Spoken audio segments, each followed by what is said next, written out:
Bonjour à toutes et à tous et bienvenue dans ce temps de parole sur Quizy FM, la 106.9 et sur KTV. Premier temps de parole de ce mardi, un beau temps de parole, comme quoi il y a des choses positives aussi dans l'actualité, Samuel, puisqu'on reçoit Sébastien Reyer, le vice-président de la FFRDU, la Fédération française de rugby. Oui, exactement. Et puis président du comité de rugby à Mayotte, avec un très très bel événement en perspective. Oui, tout à fait, Sébastien, bonjour. Bonjour. Et moi, je suis désolé, mais je ne cache pas ma fierté de vous savoir vice-président de la Fédération française de rugby, la délégation à l'Outre-mer, que vous occupez de l'Outre-mer. Mayotte est à l'honneur. Merci pour ça, encore une fois. Merci. Et d'ailleurs, on en voit les fruits, puisque l'équipe de France sera à Mayotte le 29. Waouh. Ah, c'est un peu un concours de circonstances, mais effectivement, c'est une bonne... C'était une promesse de campagne de Bernard Laporte de faire passer l'équipe de France pendant ses tournées d'été dans les territoires d'outre-mer le plus proche du pays où elle allait. La chance a fait que c'était l'Afrique du Sud cette année, donc c'est la Réunion et Mayotte. On est très content de recevoir des joueurs de l'équipe de France, de l'encadrement, voilà, on va... Alors, c'est bien l'équipe de France, c'est pas les minimes, c'est pas les... Non, parce qu'on avait déjà eu French Flair avec des sommités du monde du rugby, des vrais stars, mais qui jouaient plus. Oui, des club. anciens, voilà, on a vu les anciens. Là, non, c'est les vrais. D'ailleurs, pour vraiment connaître que c'est les vrais, ils arrivent lundi prochain et on sait toujours pas qui vient. D'accord. Parce que la sélection n'est pas encore faite. Le casting n'est pas encore fait. Donc ça, ce sera la surprise. Alors, ils arrivent par Corsair lundi prochain à Mayotte. Ils arrivent par Aérostral en fait le matin à 11h40. D'accord, on s'en fout, ils arrivent par avion. Puisqu'on a un annonceur, et ils repartent par Corsair, voilà. D'accord. Ils font la parité. Quel est le programme de l'équipe de France? Comment est-ce qu'on va pouvoir profiter d'eux? Parce que s'ils viennent, c'est bien, mais il faut au moins qu'on puisse les approcher un tout petit peu. Donc voilà, l'accueil donc à l'aéroport, 11h40. Donc on a organisé... un petit accueil local avec le comité du tourisme qui va les accueillir à l'aéroport avec tout ce qu'il faut pour que ce soit un bel accueil mahorais. Donc après ils vont prendre leurs appartements, nous dirons, à l'hôtel Caribou. Mm-hmm. Et l'après-midi à partir de 16h, ils vont partir à 15h de Mamoudzou et à partir de 16h ils seront à Chiconi, au stade de Chiconi, le seul stade maintenant à Mayotte pour l'instant qui possède une tribune, donc où on peut faire venir un petit peu de public. Là où se déroule traditionnellement la finale tous les ans. Là où se déroulent les matchs où on veut avoir un petit peu de public. Ouais. Donc de 16h à 16h45, ils vont faire un petit décrassage pour se dégourdir les jambes du voyage. Ça c'est sûr. Voilà, et pour ceux qui ont joué les demi-finales 2 jours avant, voilà, pour enlever les toxines des muscles. Et après, pendant une demi-heure, 45 minutes, ils vont participer à un entraînement dirigé avec les enfants des écoles de rugby et les écoles, parce qu'on aura aussi une école de Chiconi qui a participé aux opérations de rugby dans les écoles. Voilà. Et après, il y aura une période, un temps de signature d'autographes, de photos, d'échanges avec de ces jeunes avec les joueurs de l'équipe de France et le staff. Alors, dites-moi si je me trompe, mais pendant cet entraînement à Chiconi, le terrain sera divisé. Il y aura une partie qui sera réservée à des gamins, des enfants qui font du rugby, qui aiment le rugby, qui vont pouvoir regarder, être au plus près de l'entraînement. Voilà, le terrain sera divisé en 2. Les gamins vont pas jouer pendant que l'équipe de France s'entraîne. Ils vont les regarder, ils vont s'asseoir autour. Mais effectivement, on va diviser parce qu'ils seront, en fait, on reçoit une dizaine de joueurs, puisque la délégation est partagée en 2. La moitié va à La Réunion, l'autre moitié vient ici. Moitié, c'est pas tout à fait moitié, mais bon, voilà, on a une dizaine de joueurs, donc une dizaine de joueurs, ils n'ont pas besoin d'un terrain entier, surtout qu'ils vont faire à peu près que des courses. Donc voilà, ils vont faire des petits exercices de récup. Donc voilà, les enfants, leurs exercices seront prêts, on les aura même fait jouer un petit peu avant, puisqu'on les fait venir pour 15 heures pour qu'ils puissent faire une activité rugby quand même. Participer aussi en même temps à la fête. Parce que eux, ce qu'ils aiment, c'est faire du rugby quand même. Et effectivement, voir les joueurs, c'est bien, mais pratiquer le rugby, c'est encore mieux, donc on va les faire pratiquer. Pour les gamins des écoles de rugby, c'est un jour magique. Ils vont se retrouver en face de leur star. Voilà, c'est ça. Ils vont voir, ils vont toucher du doigt, nous dirons les grands joueurs. Alors, comme je vous dis, on ne sait pas qui on va avoir, mais de toute manière, voilà, il y en aura toujours quelques-uns qui seront vraiment très connus, je pense. Donc, ce qu'on d'habitude on voit à la télé. Voilà, ceux qu'on voit à la télé, ceux qu'on voit sur l'affiche, sûrement. C'est ça, ouais. Parce que là, ils ont un vrai test match à aller faire en Afrique du Sud.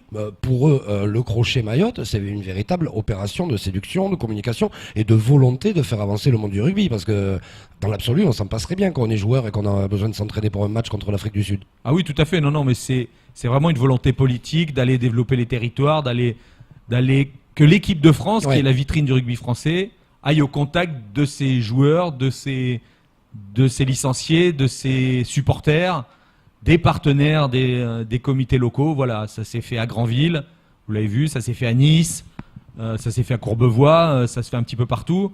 Voilà, c'est la volonté du président et du premier vice-président Serge Simon de vraiment que l'équipe de France soit l'équipe du rugby français et des Français. Donc il faut passer dans les territoires. Oui, mais Sébastien, il y a beaucoup de clubs, de départements. Il y a 101 départements en France. Hein. C'est pas un scoop. Pourquoi en avoir fait une promesse de campagne Mayotte? Alors c'est pas Mayotte, c'est l'outre-mer. Ouais. Mais voilà, c'était presque inconcevable pour nous de se dire que ils passaient si près sans s'arrêter, alors que le temps qui leur est proposé pour la tournée est assez important. C'est-à-dire que le premier test match, c'est pas samedi prochain. C'est pas le samedi juste après qu'ils soient passés ici. C'est encore une semaine plus tard. Ouais. Donc ça veut dire qu'il leur reste 10 jours. Alors au lieu d'avoir 10 jours sur place en Afrique du Sud, ils en auront que 8. Mais 8, c'est largement suffisant, je pense, pour... Après, dans les autres territoires, ce sera peut-être organisé différemment, puisque, par exemple, s'ils vont en Nouvelle-Zélande, ils vont s'arrêter en Nouvelle-Calédonie, à Wallis et Futuna. Ils vont récupérer du décalage horaire en Nouvelle-Calédonie, peut-être. Donc, au lieu de rester 2 jours, ils vont peut-être rester 4 ou 5 jours. Ça leur fera la même récupération que s'ils étaient en Nouvelle-Zélande. Ouais, mais c'est particulièrement intelligent de faire valoir les territoires et le rugby en même temps. Et ce qu'il faut voir aussi, c'est que là, nous, ils font un passage quand ils sont en période de totale récupération. C'est-à-dire qu'ils n'ont pas besoin d'infrastructures. Parce que s'ils avaient eu besoin d'infrastructures, on n'a pas. On voit Mayotte, ils n'auraient pas eu. Voilà, ils n'auraient pas pu. Il n'y a pas de salle de muscu non, y a pas. publique. Il y en a une mais privée. Il n'y a pas de. Voilà, il n'y a pas les choses. Il n'y a pas de cité sportive de toute façon. Voilà, il y a pas et tout l'entourage médical. Je vois, à La Réunion, il reste un jour de plus. Il y a un médecin qui va être d'astreinte au CHU. Qui sera derrière de La Réunion, qui sera prêt à intervenir quoi qu'il arrive. On voit la puissance des Outre-mer dans tous les sports pour la France, que ce soit l'athlétisme, le foot, c'est un véritable vivier, l'Outre-mer de sportifs de haut niveau. C'est aussi un bon calcul, parce qu'à Mayotte, on a un vrai potentiel dans notre jeunesse en rugby. On a pu le voir même au petit niveau dans la finale l'autre jour, on a des joueurs et même on en a déjà envoyé en métropole. Oui, on a tout à fait. Il y a du potentiel dans tous les outre-mer et c'est un petit peu le calcul de la fédération actuelle. C'est de dire il y a un potentiel. Pour l'instant, il est très peu exploité. Mais on voit, si on regardait le tournoi de ce week-end ou le tournoi de Paris de rugby à 7, on peut y aller. Je dirais pas qu'un tiers des joueurs viennent des îles du Pacifique. Ben si, mais c'est ça. Mais c'est pas loin, parce que dans toutes les équipes, que ce soit le Japon, que ce soit le Canada, que ce soit les États-Unis, il y en a au moins 2 ou 3 dans chaque équipe qui sont des naturalisés, qui sont qui viennent des îles. Et nous, on n'échappe pas à la règle. On a Vakatawa qui est fidjien, qui joue en équipe de France. On a Nakaitasi, pareil. Voilà, donc on a vraiment du potentiel. Et nos îles du Pacifique ont les mêmes joueurs. Et Kaitasi, c'est pas un Basque. Non. C'est pas un Basque. Qu'est-ce que non, mec. C'est pas, et je pense avec tous les peut-être normand d'ailleurs. Peut-être Basque, oui. Les îles Fidji sont larges dans la Normandie. Voilà, on le savait pas, mais maintenant voilà, la géographie se replace un petit peu. Non, mais c'est vrai que tout le sport français profite largement du vivier outre-mer. Mais nos petits Mahorais ne laissent pas leur place. On en a 2 actuellement qui sont au CERF à La Réunion. Un qui vient de passer des tests en métropole pour rentrer en Pôle Espoir. Bon, il n'a pas été retenu mais c'est un début. Pour des questions, pas pour des questions physiques d'ailleurs, puisque physiquement il était au-dessus de tout le monde. Mais voilà, on en a un autre qui rentre l'année prochaine. Si on arrive ici à développer une filière un peu plus importante, parce que le gros déficit qu'on a, c'est qu'il n'y a pas assez de matchs. Les jeunes en métropole à partir de 15 ans, ils jouent 25 fois par an. Contre des oppositions qui sont vraiment élevées. Donc nous, la difficulté, c'est que localement, on n'en a pas. Ça veut dire que si on veut avoir de l'opposition, il faut qu'on aille jouer dans la zone. Qui dit bouger dit billet d'avion. Qui dit billet d'avion dit budget. Voilà, donc la fédération va, le prochain budget, je l'espère, qui sera validé, va aider à ces déplacements, mais ne peut pas aider non plus à des hauteurs pharaoniques. Donc voilà, elle va aider tous les départements d'outre-mer. Elle va faire des choses, mais il faut aussi qu'en local, on se prenne en place. Et la semaine après l'équipe de France, on a le directeur technique national qui vient passer 3 jours ici, pour justement voir le potentiel, voir voir les institutions et voir ce qu'on peut mettre en place. Le vrai DTN. Le vrai DTN, Didier Retière. C'est ça que j'attendais. Pas le DTN des vieux et des. Non, et mais des- on est bien d'accord. Le DTN de tout le monde d'ailleurs, des vieux aussi. c'est ça, Non, mais ça j'attendais. fait quand même un paquet de déplacements d'importance. C'est ça que j'attendais en fait. C'est le coup de projecteur donné. L'équipe de France qui vient à Mayotte, c'est une chose. C'est un sacré coup de projecteur pour la Fédération française de rugby en direction de Mayotte. Oui, C'est tout à fait. C'est le but du jeu. Et quand moi je vous dis que je suis fier de vous savoir vice-président de la Fédération française de rugby, responsable de l'outre-mer, j'attends quelque chose aussi derrière. Et là, on l'a véritablement. Et donc le DTN est 2 jours après, comme on fait pas les choses à moitié, le président de la fédération, Bernard Laporte, qui sera aussi ici. Aussi, président. Oui, non, mais pendant qu'on y est. Ah bah tiens, Voilà. voilà. Et avec le DTN, la secrétaire générale adjointe de la Fédé aussi. Parce Ouais, que- donc en fait, parce qu'il faut quand même qu'il y ait un package une véritable volonté de la Fédération française Voilà, de tout à rugby fait. de développer. Est-ce qu'on peut quand même dans les années à venir, parce que moi je veux bien qu'il faille de l'opposition et plus de clubs, espérer des infrastructures et pas que le stade. Et au rugby, il faut aussi faire de la muscu, il faut aussi nager. Voilà, c'est je pense les projets qui sont en cours. Je pense que les stades, alors j'ai pas vu puisque apparemment on en est au stade du concours pour le stade de Tsunzu, au concours D'accord. d'architectes. D'accord. Et je sais qu'il y a des tribunes, je sais qu'il y a des salles de prévues. À un moment donné, oui, il va falloir penser à Mayotte Faut du matos. à quelque chose qui ressemble à un Crêpes comme à La Réunion, C'est même ça. si les Crêpes n'existent plus. Quelque chose qui soit ressemblant avec des structures d'entraînement, pas que pour le rugby d'ailleurs, pour tous les Oui, sports. oui, bien sûr, bien sûr. Une vraie structure d'entraînement pour les jeunes, puisque on cherche à faire des choses aux jeunes. Le sport est aussi une filière. Alors c'est une filière dans le sport de haut niveau, mais c'est une filière dans la formation du sport. Et voilà. Alors, moi, si vous me permettez, On n'a pas parlé du mardi, il faudrait qu'on parle Ouais, du si, mardi. je Ouais, il y a- vais c'est revenir ça, sur le voilà. sur le Parce programme. qu'il reste 3 Ils minutes. arrivent le lundi 29 mai, c'est une chose. Donc on a vu le moment phare, ce sera l'entraînement ouvert au public avec l'équipe de France, donc le 15 de France, à 16h au stade de Chicony, C'est ça. avec à 16h30 la séance de dédicace, si je me trompe Ouais, pas. 16h30, non, ils vont jouer avec les enfants, là, C'est ça. ils vont participer à un entraînement. Et juste après, jusqu'à 17h45, on va dire des dédicaces, photos, en plus particulièrement avec les jeunes, bien sûr. Mais après, en sortant du stade, il y aura une zone Ouais. dédiée au public. Si votre gamin il fait Pour, du rugby, c'est le jour d'y aller, de le voir avec sa pour star faire signer, prendre voilà. une photo. Ça peut être aussi le Pour les lendemain, parce parents. que le lendemain, le contact avec la jeunesse se poursuit. Et Voilà, du le côté lendemain, de le Tsunzu. mardi, nous serons à Passamenti, au stade de Passamenti, où là, ils seront accueillis par la classe rugby du collège de Doujani. Wow. Doujani, Passamenti, les 2 collèges. Et donc, voilà, ils vont faire aussi un entraînement et ils vont rencontrer ces jeunes du collège qui jouent au rugby toutes les semaines. 2 d'entre eux iront dans une école primaire aussi qui participe à l'opération Scola Rugby, donc à Passamenti, pour limiter les déplacements, bien sûr.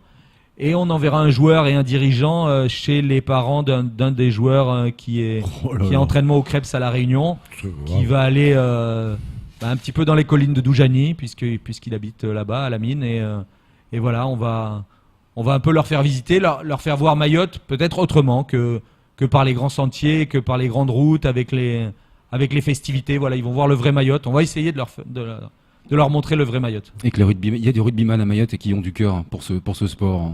Voilà, je pense qu'il y a beaucoup d'engagement, pas mal de gens se mobilisent pour cette opération. Je pense qu'elle va réussir. Justement, en parlant de Elle gens ne qui peut se, que réussir. en parlant de gens qui se mobilisent, c'est le moment ou jamais, parce que vous avez beaucoup de soutien et de sponsors sur cette opération. Voilà, il y a oui. une vraie synergie qui s'est créée. Et voilà, beaucoup de gens nous soutiennent. Alors peut-être pas les citer tous, mais vous les voyez sur les affiches. Il y a des 4x3 Ouais. un petit peu partout dans Mamoudzou. D'ailleurs, on remercie Point de Repère qui nous a offert ces 4x3, parce que c'était quand même bien Ah, c'est un sympa. budget, c'est un Ouais, budget c'est un surtout. budget. Voilà, c'est un budget. Donc c'est une vraie aide. Donc voilà, donc après on a bien sûr Tilt, OIDF, Total, Queasy bien sûr qui est partenaire Historique. historique, Ouais. indéboulonnable nous dirons, du rugby puisque vous suivez toutes les opérations, mais aussi Somagaz, La Poste, Tetrama, Carla Transport, Qui est partout. Voilà. Fundi Distribution, Air Austral aussi. On a une tombola qui est en train de tourner durant cette tournée, et à cette tombola il y a un billet d'avion, un package à gagner pour aller voir France-Nouvelle-Zélande Wow. au mois de novembre. Truc de fou. Un billet d'avion, l'entrée au stade, l'hôtel. Voilà, un petit package un le 11 petit novembre. package. Un Pour aller petit au Stade de package. France, voir la France contre les Donc, All bien sûr, Blacks. ils seront reçus au Caribou. Et donc, on a aussi lancé des opérations pour avoir un peu d'argent, donc avec l'État, avec le CNDS.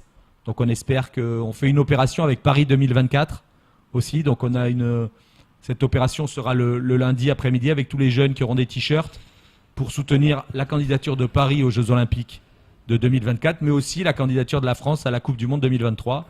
Donc ce sera une double opération de communication en partenariat avec le CROSS et le Conseil Général, bien sûr. Tout le monde donne sa part pour cette opération. Mayotte Topo, Europcar, la BFC, toute une liste de sponsors et de soutien.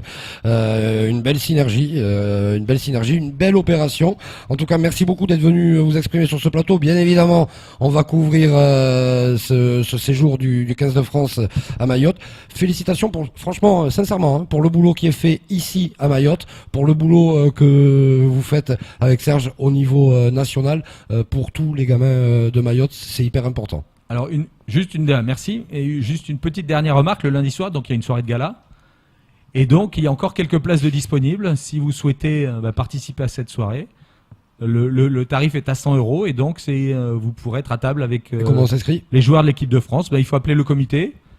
Le numéro. Le numéro, c'est une bonne idée, ça. Ça peut servir. 69 03 07. Je suis désolé, Steve, c'est le seul que je connais. C'était peut-être pas le bon, mais.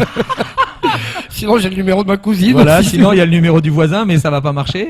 Donc voilà, vous renseignez auprès des clubs, auprès des gens qui s'occupent de rugby. Sur Internet, on peut aller sur la page du comité. Voilà, sur la page Facebook éventuellement, oui. Et puis on peut aller au Caribou aussi, se renseigner directement, j'imagine. Je suis pas sûr au Caribou, mais on peut aller à Somaco. Non, parce que la soirée gala, c'est pas au Caribou. C'est au Caribou, tout à fait. La soirée est au Caribou, mais voilà, vous pouvez vous renseigner. Sachez qu'il reste encore quelques places pour la soirée de gala. Pour la soirée de gala. Là, on sera au plus près des joueurs. Nous devrions avoir Miss Mayotte aussi, puisque c'est une rugby woman. Je suis pas là, moi. Voilà. Je vais louper le 15 et Miss Mayotte. Non, mais c'est pour ça qu'ils sont venus. Ils attendaient vos dates de départ. Je comprends mieux alors. Merci beaucoup, Sébastien merci Villière. C'est tout pour ce temps de parole. Tout de suite, la suite de nos programmes.